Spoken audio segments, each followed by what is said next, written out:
My name is Bono, and I am a rock star.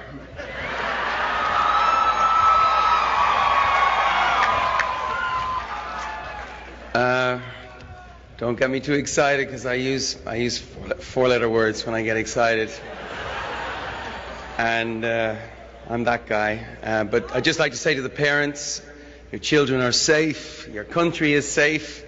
The FCC have taught me a lesson, and the only four-letter word I'm going to use today is P-E-N-N.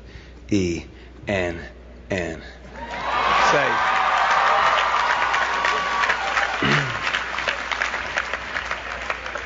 Actually, come to think of it, Bono is a four-letter word.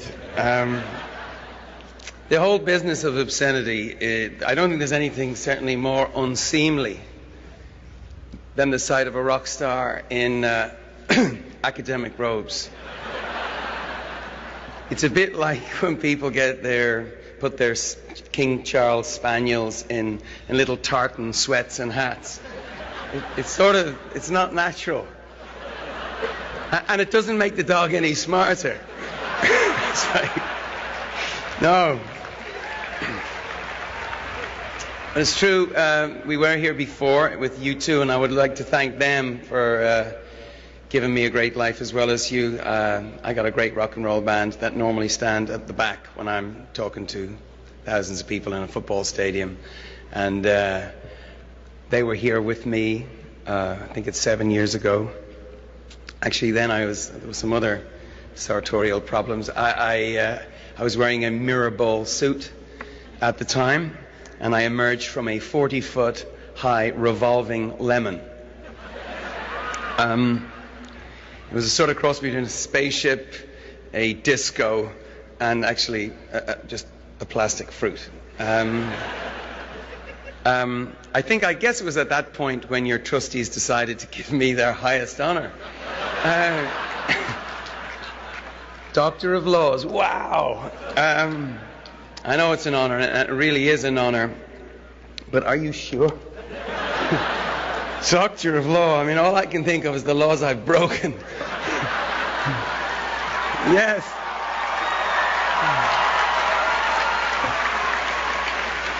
Laws of nature, laws of physics, laws of the Commonwealth of Pennsylvania. And on a memorable night in the late 70s, I think it was Newton's law of motion sickness or something. But no, it's true, my resume reads like a rap sheet. I have to come clean. I've broken a lot of laws, and the ones I haven't, I've certainly thought about. I have sinned in thought, word, and deed. God forgive me. Actually, God forgave me, but why would you? I'm here getting a doctorate, getting respectable, getting in the good graces of the powers that be. I hope it sends you students a powerful message. Crime does pay.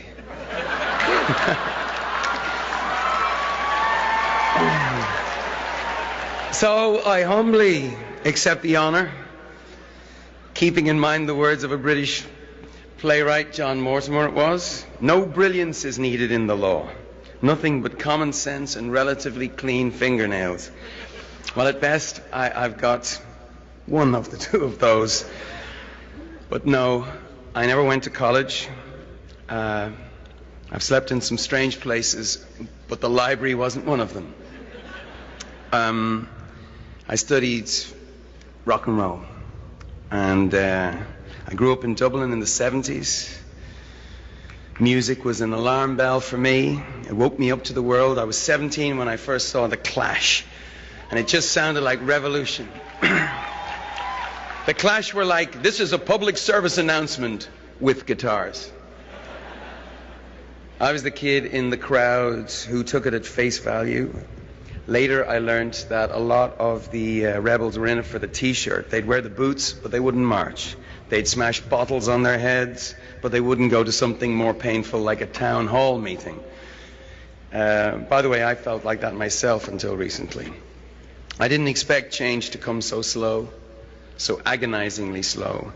I didn't realize that the biggest obstacle to political and social progress was wasn't the Freemasons or the establishment or the boot heel of whatever you consider the man to be. It was something much more subtle, as the provost just referred to, a combination of our own indifference and the Kafkaesque labyrinth of no's you encounter as people vanish down the corridors of bureaucracy. So that for better or worse, that was my education. I came away with a clear sense of the difference music could make in my own life, in other people's lives, if I did my job right, which, if you're a singer in a rock band, means avoiding the obvious pitfalls, like, say, a mullet hairdo. If anyone here doesn't know what a mullet is, by the way, your education is certainly not complete. I'd ask for your money back. For a lead singer like me, a mullet is, I would suggest, arguably more dangerous than a drug problem. Yes, I had a mullet in the 80s. Now, this is the point where the members of the faculty start smiling uncomfortably and thinking maybe they should have offered me the honorary bachelor's degree instead of the full-blown. He should have been the bachelor's. He's talking about mullets and stuff. And look, if they're asking what on earth I'm doing here, I think it's a fair question. What am I doing here? And more to the point, what are you doing here? Because if you don't mind me saying so, this is a strange ending to an Ivy League education. 4 years in these historic halls thinking great thoughts. And now you're sitting in a stadium, better suited for football, listening to an Irish rock star give a speech that is so far mostly about himself. What are you doing here? Actually, I saw something in the paper last week about Kermit the Frog giving a commencement address somewhere. One of the students was complaining, I worked my ass off for 4 years to be addressed by a sock.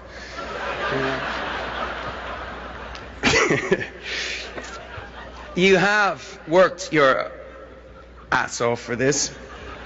For 4 years you've been buying, trading and selling everything you've got in this marketplace of ideas. The intellectual hustle. Your pockets are full, even if your parents are empty. And now you got to figure out what to spend it on. Well, the going rate for change is not cheap. Big ideas are expensive. The university has had its share of big ideas. Benjamin Franklin had a few. So did Justice Brennan. And in my opinion, so does Judith Rodin. What a gorgeous girl.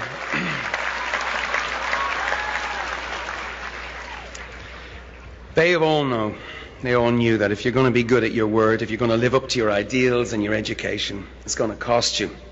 So my question, I suppose, is, what's the big idea? What's your big idea? What are you willing to spend your moral capital, your intellectual capital, your cash, your sweat, equity in pursuing outside of the walls of the University of Pennsylvania? There's a really great, truly great Irish poet. His name is Brendan Kennelly.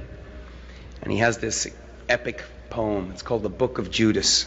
And there's a line in that poem that never leaves my mind. It says, if you want to serve the age, betray it. What does that mean, to betray the age? Well, to me, betraying the age means exposing its conceits, its foibles, its phony moral certitudes. It means telling the secrets of the age and facing harsher truths. Every age has its massive moral blind spots. We might not see them, but our children will. Slavery was one of them, and the people who best served that age were the ones who called it as it was, which was ungodly and inhuman. Ben Franklin called it when he became president of the Pennsylvania Abolition Society. Segregation. There was another one. America sees this now, but it took a civil rights movement to betray their age. And 50 years ago, the U.S. Supreme Court betrayed the age. May 17, 1954, it says here. Brown versus Board of Education came down and put the lie to the idea that separate can ever really be equal. Amen to that.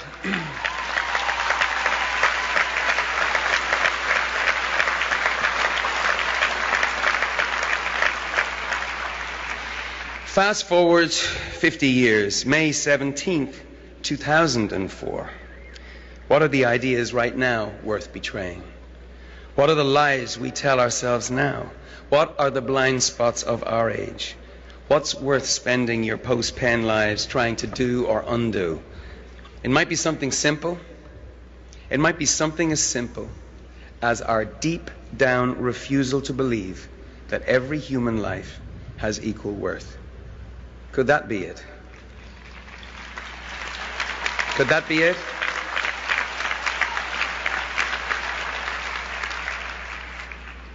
Each of you will probably have your own answer, but for me that is it. And for me, the proving ground has been Africa. Africa makes a mockery of what we say, at least what I say about equality.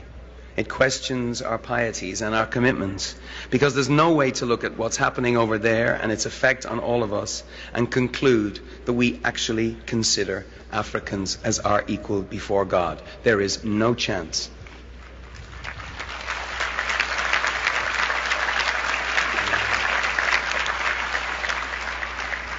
An amazing event happened here in Philadelphia in 1985. Live Aid, that whole We Are the World phenomenon, and the concert that happened here. Well, after that concert, I went to Ethiopia with my wife Ali. We were there for a month. And an extraordinary thing happened to me. We used to wake up in the morning and the mist would be lifting. We'd see thousands and thousands of people who'd been walking all night and to our food station where we were working. And one man I was standing outside talking to with the translator, this beautiful boy, and he was saying to me in Amharic, I guess it was, I was saying, I can't understand what he's saying, and this nurse who spoke English and Amharic said to me, he's saying, will you take his son?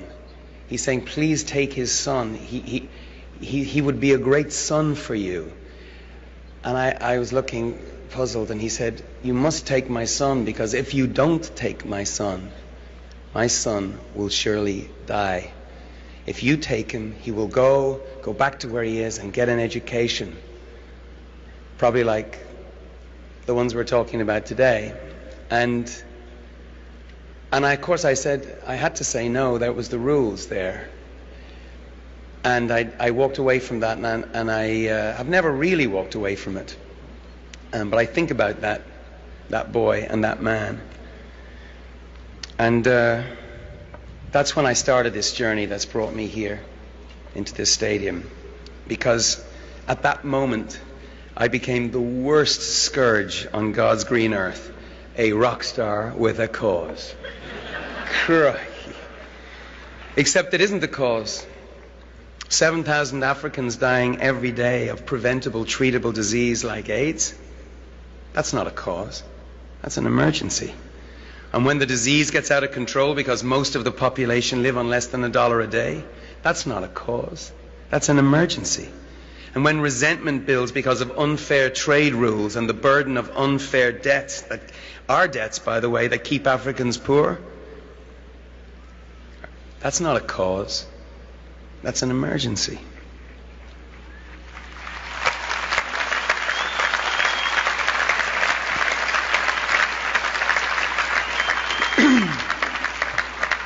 So We Are the World Live Aid started me off. You know, it was an extraordinary thing, and really that event was about charity. But 20 years on, I'm not that interested in charity. I'm interested in justice. There's a difference. Africa needs justice as much as it needs charity. Equality for Africa is a big idea. It's a big, expensive idea. I see the Wharton graduates now getting out the math on the back of the programs. Numbers are intimidating, aren't they? But not to you. But the scale of the suffering and the scope of the commitment, they often numb us into a kind of indifference. Wishing for the end to AIDS and extreme poverty in Africa is like wishing that gravity didn't make things so damn heavy. We can wish it, but what the hell can we do about it? Well, more than we think. We can't fix every problem. Corruption, natural calamities are part of the picture here. But the ones we can, we must. The debt burden, as I say, unfair trade, as I say, sharing our knowledge, the intellectual copyright for life-saving drugs in a crisis. We can do that. And because we can, we must. Because we can, we must. Amen. Sorry. This is the straight truth, the righteous truth. It's not a theory, it's a fact. The fact is that this generation, yours, my generation, that can look at the poverty, we're the first generation that could look at poverty and disease, look across the ocean to Africa and say with a straight face, we can be the first to end the sort of stupid, extreme poverty where in a world of plenty a child can die for lack of food in its belly. We can be the first generation. It might take a while, but we can be that generation that says no to stupid poverty.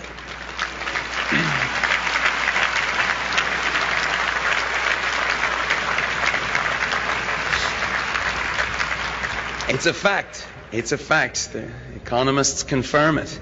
It's an expensive fact, but cheaper than, say, the Marshall Plan that saved Europe from communism and fascism. And cheaper, I would argue, than fighting wave after wave of terrorism's new recruits. That's the economics department over there. Very good. It's a fact, so why aren't we pumping our fists in the air and cheering about it? Well, probably because when we admit we can do something about it, we've got to do something about it. For the first time in history, we have the know-how, we have the cash, we have the life-saving drugs, but do we have the will? Yesterday, here in Philadelphia, at the Liberty Bell, I met a lot of Americans who do have the will. Are you here? There's the 3 million of them over there. From arch-religious conservatives to young secular radicals. I just got an incredible, overpowering sense that this was possible yesterday. We're calling it the One Campaign, to put an end to AIDS and extreme poverty in Africa. They believe we can do it. So do I.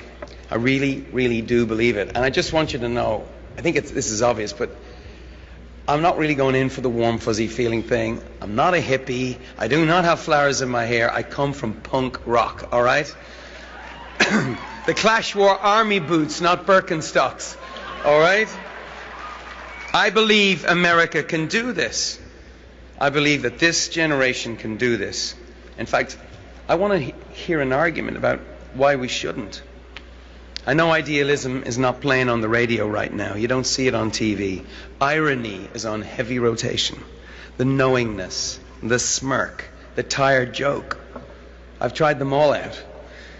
But I tell you this, outside of this campus and even inside it, idealism is under siege, beset by materialism, narcissism, and all the other isms of indifference.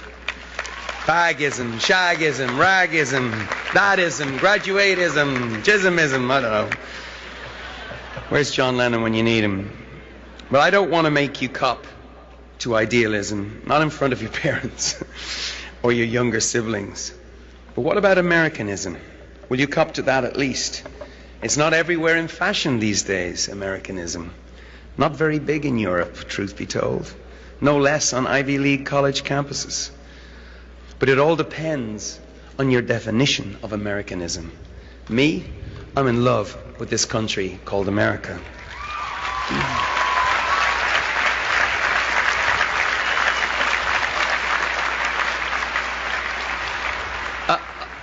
I'm a huge fan. I'm a huge fan of America. I'm like one of those annoying fans. You know, the ones that read the CD notes and follow you into bathrooms and ask you all kinds of annoying questions about why you didn't live up to that. You know, I'm that kind of fan. And I've read the Declaration of Independence. And I've read the Constitution of the United States. And they are some liner notes, dude.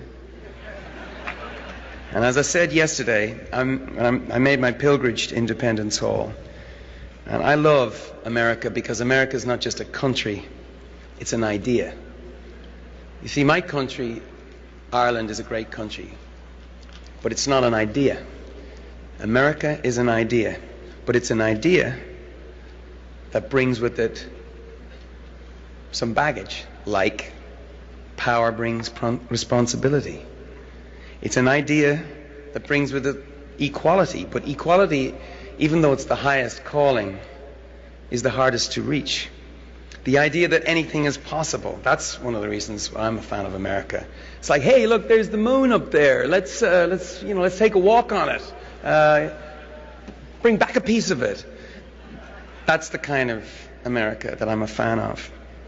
And in 1971, actually no, in 1771, not great for glam rock that year, but your founder, Mr. Franklin, spent 3 months in Ireland and Scotland to look at the relationship they had with England and see whether this could be a model for America. Whether America should follow their example and remain a part of the British Empire.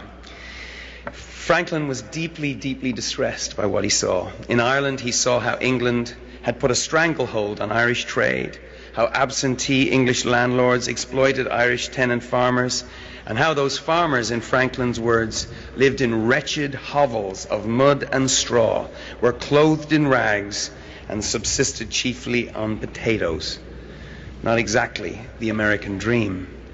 So instead of Ireland becoming a model for America, America became a model for Ireland in our own struggle for independence.